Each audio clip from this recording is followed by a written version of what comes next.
राधे।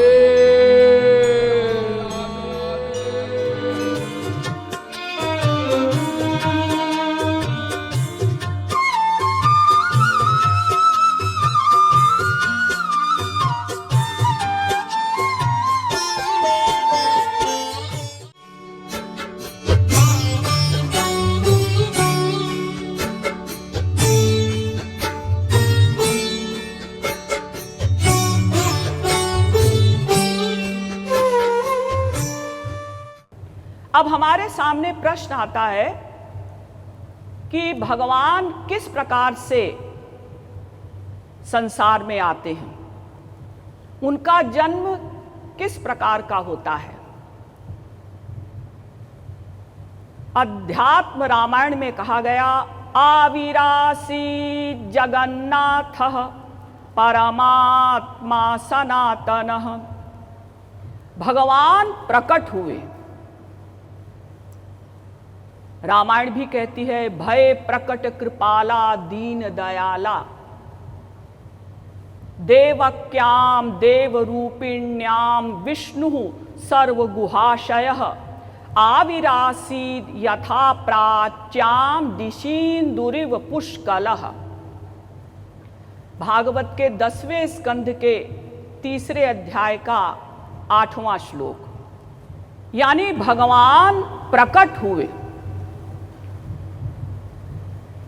तो यदि भगवान प्रकट हुए, इसका मतलब भगवान का जन्म जो है वो मां के गर्भ से नहीं हुआ, मां के गर्भ से भगवान का कोई कनेक्शन नहीं। नहीं जी, भगवान का तो जन्म हुआ, तो मां के गर्भ से कनेक्शन क्यों नहीं हुआ। लेकिन जी आप कहती हैं कि भगवान का जन्म हुआ। हमने तो यही सुना है कि भगवान का अवतार होता है। अवतार होता है तो आप लोग क्या अवताराष्टमी मनाते हैं? आप लोग हर वर्ष जन्माष्टमी मनाते हैं ना? हाँ जी, जन्माष्टमी मनाते हैं। तो इसका मतलब भगवान का जन्म होता है। हाँ, तो गीता में भगवान ने कहा कि जातस्य ही ध्रुवो मृत्युर ध्रुवम जन्म मृतस्य च। गीता के 2 अध्याय का 27वां श्लोक। जिसका जन्म होता है उसकी मृत्यु होती है, और जिसकी मृत्यु होती है उसका जन्म होता है। तो अगर भगवान का जन्म होता है तो इसका मतलब भगवान भी जन्म मृत्यु के चक्कर में है। फिर हमें वो जन्म मृत्यु के चक्कर से कैसे छुड़वाएंगे? हम तो भगवान की शरण में इसीलिए जाते हैं ना कि जन्म मृत्यु के चक्कर से हमें छुट्टी मिल जाए। अगर भगवान का जन्म होता है तो उनकी मृत्यु भी होती होगी। हाँ जी, होती होगी। तो फिर तो भगवान हमारी तरह हो गए कि पुनरपि जननम पुनरपि मरणम पुनरपि जननी जठरे शयनम। ये 3 गति होती है ना। मां के पेट में उल्टे टंगो, फिर पैदा हो, फिर मरो, फिर मां के पेट में उल्टे टंगो, फिर पैदा हो, फिर मरो। तो अगर भगवान भी जन्म मृत्यु के चक्कर में पड़े हुए हैं तो फिर जन्म मृत्यु के चक्कर से हमको कैसे छुड़वाएंगे? तो इसका मतलब भगवान के जन्म में और हमारे जन्म में कोई अंतर होता होगा। अजी अंतर क्या होता होगा? हाँ जी, कुछ तो अंतर होता होगा। अजी अंतर क्या होगा? भगवान का क्या प्रारंभ है, शुरुआत है? भगवान अनादि हैं और हमारी भी शुरुआत नहीं, हम भी अनादि हैं। ये ठीक है कि हम भगवान के पुत्र हैं, अमृतस्य वै पुत्राः वेद कहता है, लेकिन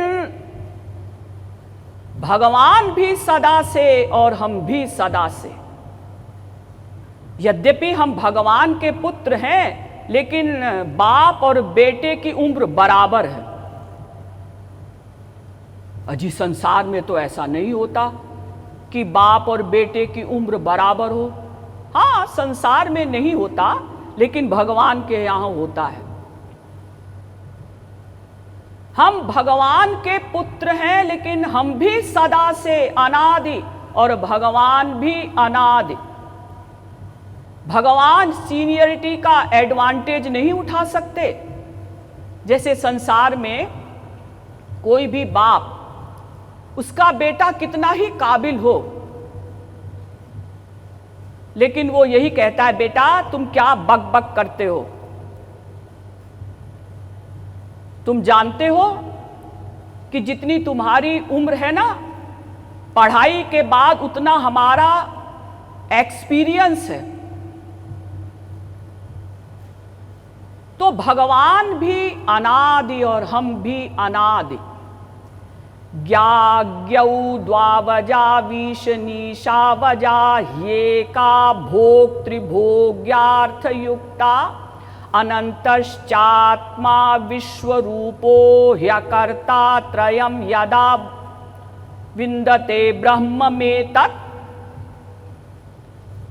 श्वेताश्वतरोपनिषद पहले अध्याय का 9वां मंत्र। यानी हम भी सदा से, भगवान भी सदा से। एतज्ज्ञेयं नित्यमेवात्म संस्थं नातः परम वेदितव्यं हि किंचित् भोक्ता भोग्यं प्रेरितारंच मत्वा सर्वं प्रोक्तं त्रिविधं ब्रह्ममेतत्।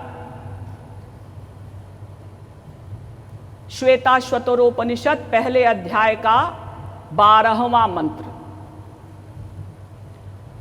यानी सदा से भगवान और सदा से हम। देखिए, रजवीर से जो शरीर बनता है ना हमारा मां के गर्भ में, वो शरीर बनता है, हम नहीं बनते। हम तो सदा से हैं, जीवात्मा सदा से है। हम केवल मां के गर्भ में प्रकट होते हैं। ये शरीर बनता है, जीवात्मा तो सदा से है। तो इसका मतलब हम भी प्रकट होते हैं। भय प्रकट कृपाला, जैसे भगवान है वैसे ही हम भी हैं। हाँ, लेकिन जी भगवान राम के लिए तो लिखा गया भय प्रकट कृपाला, हमारे लिए तो नहीं लिखा गया। अरे नहीं लिखा गया तो आप अपने लिए एक पुस्तक में लिख दीजिए भय प्रकट कृपाला, क्योंकि हमारा नव निर्माण नहीं हुआ। ना सतो विद्यते भावो ना भावो विद्यते सतः। गीता दूसरे अध्याय का 16वां श्लोक। जो सत्ता है वो सदा रहेगी, और जो सत्ता नहीं है वो फिर कभी सत्ता नहीं हो सकती। इसीलिए गीता में कहा गया कि वासांसि जीर्णानि यथा विहाय नवानि गृह्णाति नरोपराणि तथा शरीराणि विहाय जीर्णान्यन्यानि संयाति नवानि देहि। जिस प्रकार से हम पुराने वस्त्र को उतार देते हैं, नया वस्त्र धारण करते हैं, हम अपने एक जीवन में हजारों वस्त्र चेंज करते हैं, ऐसे ही ये जीवात्मा केवल शरीर चेंज करती है। जीवात्मा नहीं मरती, जीवात्मा में कोई चेंज नहीं होता, केवल शरीर बदलता रहता है। 84 लाख योनियों में ये जीवात्मा घूमती रहती है। यानी हम भी सदा से, भगवान भी सदा से। तो भगवान का जन्म होता है। आप कहेंगे अगर भगवान का जन्म होता है तो फिर वही बात आ गई कि भगवान भी जन्म मृत्यु के चक्कर में होंगे। तो फिर हमारे बंधन को कैसे छुड़ाएंगे? देखिए, भगवान का जन्म होता है, लेकिन वो कैसा होता है? बहूनि मे व्यतीतानि जन्मानि तव चार्जुन तान्यहं वेद सर्वाणि न त्वं वेत्थ परन्तप। गीता के 4 अध्याय का 5वां श्लोक। भगवान कहते हैं, अर्जुन, मेरे भी अनंत जन्म बीत चुके और तेरे भी अनंत जन्म बीत चुके, लेकिन मैं अपने समस्त जन्मों को भी जानता हूं और तेरे भी समस्त जन्मों को जानता हूं, और तू अपने समस्त जन्मों को भी नहीं जानता। 2-4 जन्म की याद होगी तुझे।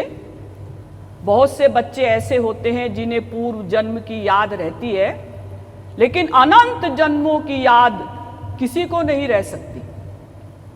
लेकिन मैं तेरे अनंत जन्मों को जानता हूं। किस जन्म में तूने किस क्षण में क्या सोचा है, ये मैं बता सकता हूं।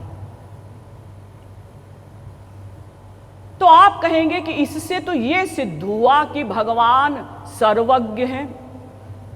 जन्म का अंतर तो कोई सिद्ध नहीं हुआ। ऐसा तो कुछ सिद्ध नहीं हुआ कि भाई भगवान का निर्माण कभी नहीं होता और हमारा निर्माण होता है। अरे, भगवान की भी शुरुआत नहीं, हमारी भी शुरुआत नहीं। ये तो सर्वज्ञता अल्पज्ञता का अंतर हुआ खाली। तो भगवान ने कहा, देख अर्जुन, अब तू ध्यान से सुन। जन्म कर्म च मे दिव्यम, गीता 4 अध्याय का 9वां श्लोक। मेरा जन्म भी दिव्य है और मेरा कर्म भी दिव्य है। यानी तेरा जन्म प्राकृत है और मेरा जन्म दिव्य है। देखिए, जो दिव्य जन्म होता है ना, उसी को अवतार कहते हैं, और जो प्राकृत जन्म होता है जैसे हमारा, उसको जन्म कहते हैं। तो हम ये कह सकते हैं कि भगवान का भी जन्म होता है, लेकिन ये अधूरा वाक्य है। तो क्या कहना चाहिए?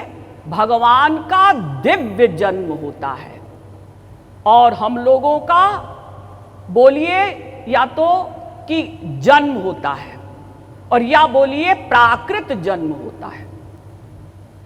क्योंकि अगर भगवान के लिए आप कहेंगे कि भगवान का जन्म होता है तो कंफ्यूजन हो जाएगा, फिर तो हमारी तरह उनका जन्म हो जाएगा।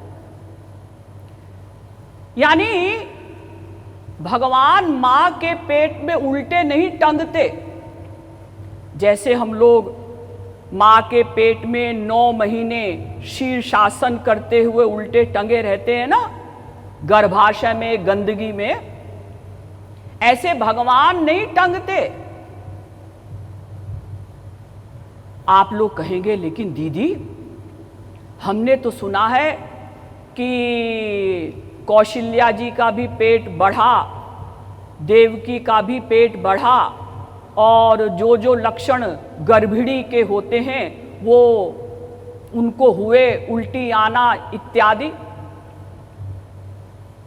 हाँ, लेकिन आपने ये भी पढ़ा होगा कि जब भगवान का प्राकट्य का समय आया तो क्या हुआ? तमद्भुतम बालकमंबुजे क्षणं चतुर्भुजं शंख गदायुधायुधम। भागवत के 10वें स्कंध के 3 अध्याय का 9वां श्लोक। यानी भगवान 4 भुजा से देवकी के सामने प्रकट हुए, शंख चक्र गदा पद्म लेकर। तो क्या शंख चक्र गदा पद्म लेकर भगवान देवकी के पेट में गए थे? ना, देवकी के पेट में 1 सेकंड को भी अगर भगवान चक्र लेकर चले जाते तो देवकी के पेट का ऑपरेशन हो गया होता, क्योंकि चक्र में इतनी चमक है कि सूर्य भी भस्म हो जाए, जिसको आप आग का गोला कहते हैं। और चक्र की धार कैसी है, अनंत कोटि वज्र के टुकड़े हो जाएं। तो जब जन्म का समय आया, अवतार का समय आया, तो भगवान 16 वर्ष के सजे सजाए पीतांबर पहने हुए शंख चक्र गदा पद्म लेकर देवकी जी के सामने प्रकट हो गए। जैसे किसी लड़के को आप रासलीला के लिए पीतांबर वगैरह पहनाकर, मुकुट पहनाकर, आभूषण पहनाकर खड़ा कर दें, ऐसे भगवान खड़े हो गए। और देवकी मैया ने भगवान की स्तुति की। रूपम यत्तत्प्राहुरव्यक्तमाद्यं ब्रह्म ज्योतिर्निर्गुणं निर्विकारं सत्तामात्रं निर्विशेषं निरीहं सत्वं साक्षात् विष्णुरध्यात्मदीपः। भागवत के 10वें स्कंध के 3 अध्याय का 24वां श्लोक।